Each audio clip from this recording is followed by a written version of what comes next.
जय हिंद दोस्तों। इस वीडियो में हम लोग स्पष्ट करेंगे कि आपका कॉल लेटर कैसे आएगा, या आ रहा है कि नहीं आ रहा है, नहीं आएगा तो क्या होगा, ड्रेस कोड क्या होगा, और भी तमाम जानकारियों के बारे में बात करेंगे। कहाँ पे ये आयोजन किया जाएगा समारोह का, सब कुछ इस वीडियो में देखने को आपको मिलेगा।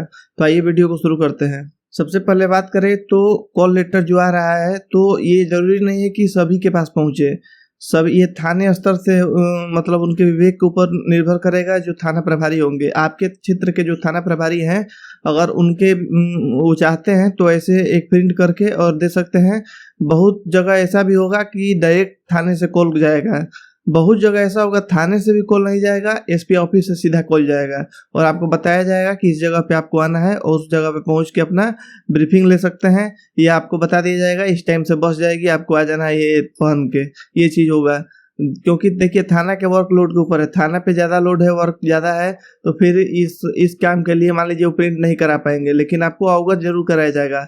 अगर बाई द वे नहीं अवगत कराया जा रहा है, आपको कॉल नहीं गया है, तो फिर आप 14 तारीख को शाम को ऐसे ही पहुंचे अपने पुलिस लाइन में। वहाँ पे आपको जानकारी मिल जाएगी कब कब जाना है, कब क्या जाना है, उसी दिन जाना रहता है। तो पहुंच जाइएगा 14 तारीख के शाम को। ड्रेस कोड में बता दें कि पहले ही स्पष्ट हो चुका है, हर जगह दिखाई दे रहा होगा आपको कि लड़कों के लिए ऊपर जो होता है वाइट शर्ट होगा, और नीचे खाकी कलर का पैंट होगा, और ब्लैक कलर का फॉर्मल शू हो जाएगा, और दाढ़ी बनी हुई होनी चाहिए, बाल कटे हुए होने चाहिए। ये चीज़ रहेगा गेटअप उसका लड़कों का। और लड़कियों के लिए कोई सिंपल सा सूट सलवार पहन सकती हैं, या सिंपल सा साड़ी पहन सकती हैं जिसमें प्रिंटेड ना हो। जूती कोई भी पहन सकते हैं, या सैंडल पहन सकती है, कोई इशू नहीं है। लड़कियों के लिए ये ड्रेस कोड है। अभी क्या हुआ है कि पहले था कि इकाना स्टेडियम में इसकी मतलब आयोजन होना था। इकाना स्टेडियम में क्षमता कम होने के कारण बच्चे ज़्यादा हो जाएंगे, दिक्कत हो सकता है। अभी एक जगह बेंगलोर का आपने सुना ही होगा, तो इस वजह से निर्णय ये लिया गया है कि जो वृंदावन वाला ग्राउंड है, उस ग्राउंड पे टेंट डाल के और तब जाके आपको लखनऊ में ही दिया जाएगा। कैंप डाला जाएगा, टेंट डाला जाएगा, वहाँ पे आपको नियुक्ति पत्र दिया जाएगा। खैर ये नियुक्ति पत्र का कार्यक्रम 3 से 4 घंटे का चलेगा, इससे ज़्यादा नहीं चलेगा। 3 से 4 घंटे में सबको मिल जाएगा। बस शुरू में ये रुकने में, जाने में, आने में ये सब समय थोड़ा ज़्यादा लग रहा है।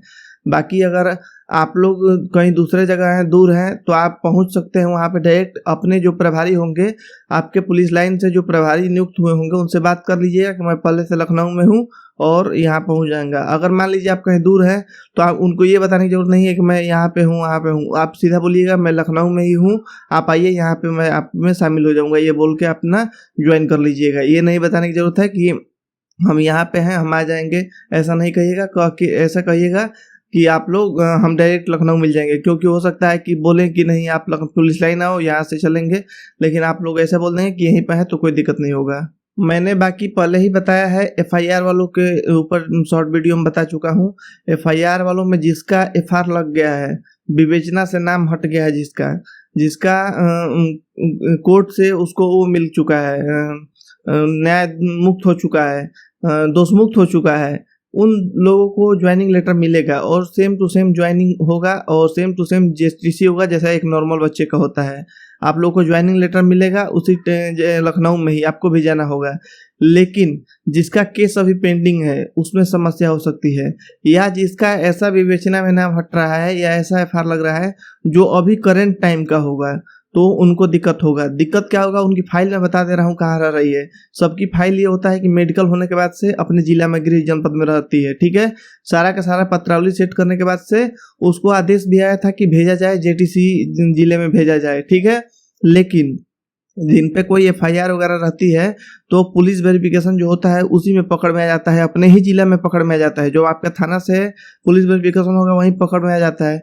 तो फिर जब आ जाता है तो उस फाइल को अलग छांट के रख दिया जाता है एसपी ऑफिस में ही। अब एसपी ऑफिस में रखने के बाद से वो फाइल सारी की सारी उठा के चली जाती है डीएम साहब के ऑफिस में। तो डीएम साहब के ऑफिस में फाइल चली जाती है। अब कुछ फाइलें इसमें ऐसी होंगी, कुछ बच्चे ऐसे होंगे जो कि संस्तुति करवाएंगे। तो मान लीजिए केस बहुत हल्का है, ये मान लीजिए केस पेंडिंग है, बहुत हल्का है, और डीएम साहब का विवेक के ऊपर निर्भर करता है। आप जाके मिल रहे हैं, उनको विश्वास हो गया कि नहीं हो जाएगा, कुछ दिक्कत नहीं है, तो वो संस्तुति कर देंगे। संस्तुति अगर कर देंगे तो फिर फाइल वहाँ से जेटीसी डिस्ट्रिक्ट में चली जाती है। अगर वहाँ चली जाती है तो फिर आपका ज्वाइनिंग साथ में हो जाएगा। लेकिन डीएम साहब अगर संस्तुति नहीं करते हैं तो फिर फाइल वहीं पर रुकी रहेगी। आपको अब क्या करना होता है, जो मान लीजिए जिसके ऊपर केस है उसको माननीय न्यायालय से जाके अपने को दोष मुक्त करा के आना होता है। दोष मुक्त करा के आप 1 साल बाद आए, 2 साल बाद आए, तो उसके बाद से आपको आना होता है और आके तब जाके आपको जेटीसी में मिलता है। जब दोष मुक्त करा के अपने आप को आएंगे तो फिर से आपको जेटीसी मिलता है। जेटीसी आवंटित होता है, जेटीसी में जाएंगे, वहाँ पे फिर अगला बैच जब ट्रेनिंग के लिए आएगा उसके साथ ट्रेनिंग करेंगे। यही प्रोसेस रह चुका है पहले से ही। ऐसा भी होता है जैसे हम लोग 19 बैच के हैं, 19 बैच में कुछ बच्चे ऐसे थे जिन पे केस था, तो वो लोग क्या किए कि गए केस लड़के जीत के या सुलहनामा करा के तब आए तो हमारे साथ, हम तो ट्रेनिंग कर रहे थे, उन लोग लेट हो गए तो फिर वो रुके रहे, जेटीसी में रुके रहे। और फिर अगला जब बैच आया पुलिस का तो उस अगले बैच के 20 बैच के साथ वो लोग सेलेक्ट होके और आ गए। उनके पीएनओ पे भी 20 बैच लिखा रहता है। तो इसी प्रकार का नियम होता है जिसपे एफआईआर होता है कि जो फाइल उनकी कहाँ पे रुकी है ये डिपेंड करता है। मतलब टोटल फाइल तो जाती है वहाँ पे, लेकिन जिसपे एफआईआर विवेचना से नामजदगी गलत पाया गया या कोर्ट से न्याय मुक्त हो गया, ऐसा करके अगर दोष मुक्त हो गया तो उनका फाइल आगे बढ़ जाता है और सेम टू सेम प्रोसेस अपनाया जाता है, जेटीसी में भेजा जाता है। लेकिन जिनमें केस पेंडिंग है अभी या विवेचना चल रही है, इस सब टाइप का फाइल होता है, सब डीएम साहब के ऑफिस में जाकर रुकी रहती है। अगर आपको पूर्ण जानकारी इसके बारे में चाहिए तो आप चले जाइए डीएम साहब के ऑफिस में, वहां जाके बात करिए और बात करके उनसे क्लियर करिए वहां से कि संस्तुति कर देंगे तो हो जाएगा। ये चीज होता है प्रोसेस। हमको विश्वास है कि जितने एफआईआर वाले हैं वो सब समझ गए होंगे, क्योंकि इस टाइप का वीडियो एफआईआर वालों से रिलेटेड कोई पूरा यूट्यूब पे मैं देख रहा हूँ कहीं नहीं है और वो लोग बहुत परेशान है। इसलिए मैंने सोचा इस वीडियो में इनका भी जिक्र कर दूं। एक शॉर्ट वीडियो के तहत बता चुका हूँ। अगर आपका भी कोई एफआईआर में अभी दिक्कत है, जितना बताया हूँ इस चीज के अलावा कोई दिक्कत है तो आप कमेंट करिए, मैं उसका रिप्लाई करूंगा। और चैनल को जो सब्सक्राइब करिए, ऐसी वीडियो आपके लिए मैं लाते रहूंगा। मिलते हैं अगले वीडियो में, तब तक के लिए जय हिंद।